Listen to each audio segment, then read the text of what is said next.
Meet my children, again, if you've met them already. They are growing up in a place where the food they eat could be a very real threat to their long-term health. In many parts of the world, but especially in the United States, where these three children are living, the decisions that I make about what our family eats and how we teach our children to eat could actually end up saving their lives. At present, 1 in 3 children living in the U.S. is either overweight or obese. Our children are facing an epidemic of a disease that threatens to leave them with a shorter life expectancy than their parents. And for the most part, this public health crisis is the result of a culture of eating that encourages our children to eat heavily processed foods in large quantities. We live in a place that sort of resembles a giant food fair where fast food is available everywhere, and our children quickly learn that it's socially acceptable to eat it at any time of the day. At school, where many American children spend 7 or more hours every day of the week, the foods that are offered to them often sort of perpetuate these unhealthy eating habits. Many of the school lunch programs in the U.S. still emphasize heavily processed foods in large quantities. When they're not at school, all too often, our children spend their time in front of screens. The average American home has more TVs than people in it, and a television is on for almost 7 hours per day in the average home. So that means that our children are less physically active than they were in the past, and they're also being exposed to more food marketing for, you guessed it, fast, heavily processed foods. If we add to this the fact that portion sizes of these processed foods have increased dramatically in recent years, it's easy to see why we find ourselves faced with an epidemic of disease. Obesity rates are currently highest in the United States, but as the culture of eating that we associate with the U.S. spreads to other countries around the world, we see this disease potentially becoming more of a global problem.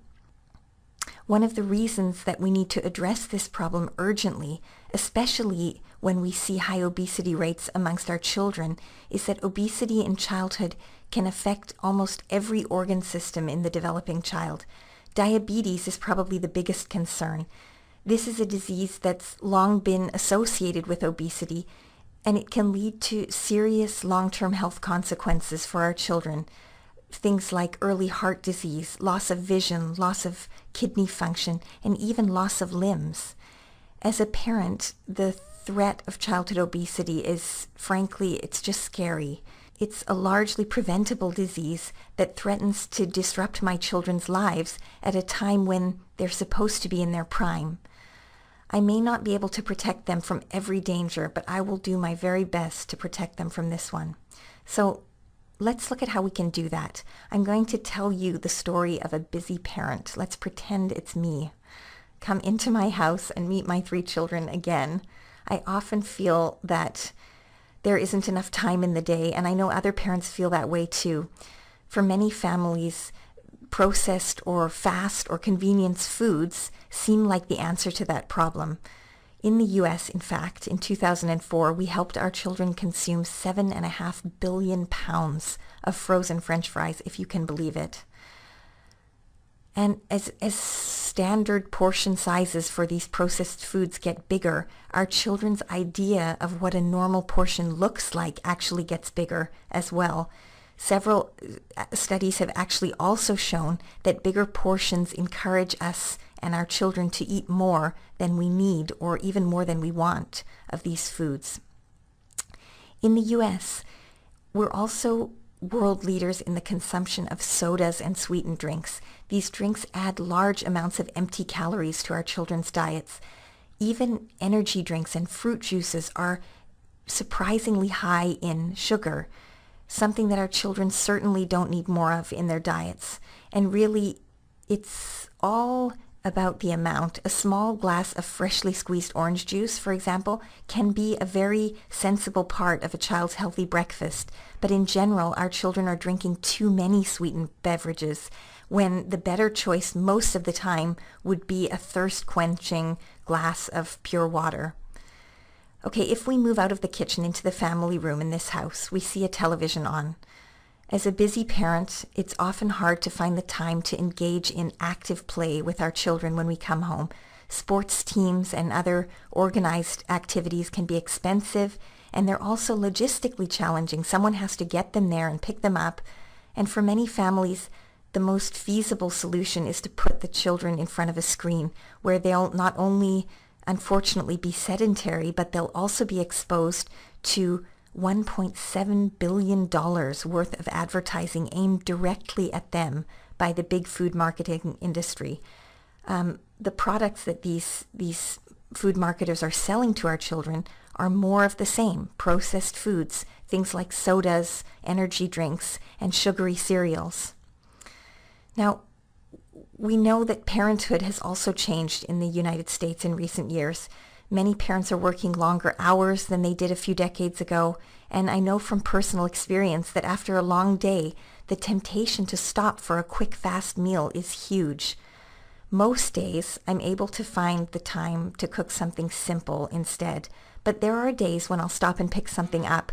When I do, I try and make a healthy choice, like maybe sushi or Vietnamese food, some sort of less processed version of fast or takeaway food. I certainly don't get it right all of the time, and the last thing I want to do is add to your list of things to feel guilty about. I know as parents we always carry around a sense of responsibility and guilt about the decisions that we make, but the take-home message is really that even the smallest changes can add up to big benefits for our children's health. If, for example, our children's schools don't offer healthy lunch options, we might consider packing a lunch from home with some healthy home-cooked leftovers on most days of the week. Because if we allow them to eat French fries, pizza, and sweetened drinks at school on a regular basis, we could actually be teaching them that this is the right way to eat. They could end up learning it along with their ABCs and their 1, 2, 3s. I think we also need to be aware of the advertising that our children are exposed to in the world around them. If we can teach them from an early age that the billboards and the commercials are actually trying to sell them things, then they're much more likely to be able to walk away. If we say to them, look at that ad for ice cream, does it make you feel hungry for ice cream? Well, that's just what the advertisers wanted you to feel. Let's not fall into that trap. If we can try and make them aware, we have a better chance of having them make the right decisions later on. I once had my 3-year-old look at a can of soup in the grocery store with a picture of Dora the Explorer on the side, and he said to me, "They got me. I want Dora." After I explained to him that Dora wasn't actually in the can, he changed his mind. But you can see how it's important to explain these things to them. So here I am living in this fast-paced culture where convenience is valued, sometimes over quality. We spend a lot of time in the car, shuttling back and forth between school and other activities, and sometimes I'm tempted to pick up a meal and feed it to them even while we're driving. No dishes to do, no grocery shopping. But then, on most days, I look at those beautiful little people, and somewhere inside me I find the energy to pull out some veggies and make a quick something. Often they help me, and always we end up talking a lot throughout the process of making and eating our food. Friends like visiting us because there's always something good to eat, and then we wake up the next day and we do it all over again.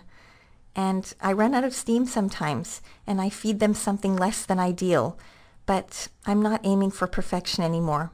I'm just aiming to do the best that I can for the people who depend on me, and I know you are too, so I wish you all the best.